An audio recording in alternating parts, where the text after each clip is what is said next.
Je voudrais souligner d'abord une anomalie très grave de ce projet de loi, à notre sens, c'est le fait que les exploitants agricoles, les non-salariés agricoles de manière plus générale, figurent dans ce projet de loi. Vous savez que ça concerne 11 000 bénéficiaires à peu près.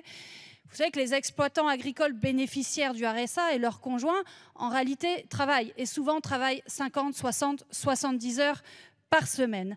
Et souvent, ils sont dans cette situation parce que leurs revenus agricoles ne suffisent pas, tout simplement, ont fortement diminué. Ils sont des fois dans leurs premières années d'installation avec des enfants à charge et les prix agricoles ne couvrent pas les coûts de production, ou encore parce qu'ils subissent une chute des prix agricoles, et vous savez que c'est souvent le cas depuis qu'on a dérégulé les marchés agricoles. Voilà la situation de ces exploitants agricoles, et donc vous leur demandez ni plus ni moins, peut-être avant ou après la traite, peut-être avant 6 h du matin ou après 21 h le soir, tout simplement de faire au moins 15 heures d'activité, par exemple de faire des tests de personnalité après qu'ils auront ramené leur troupeau des pâturages. Voilà en gros ce que recèle votre projet de loi. Alors, je tiens aussi à dire qu'il existe déjà des dispositifs d'accompagnement dans le monde agricole. Malheureusement, il n'y a pas assez de moyens dans les chambres d'agriculture, dans les CIVAM, à la MSA elle-même.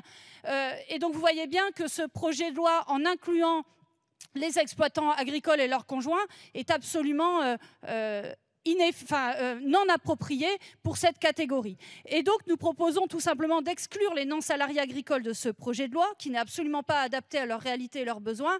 J'imagine que tous ceux qui défendent la cause des agriculteurs de ce pays voteront cet amendement.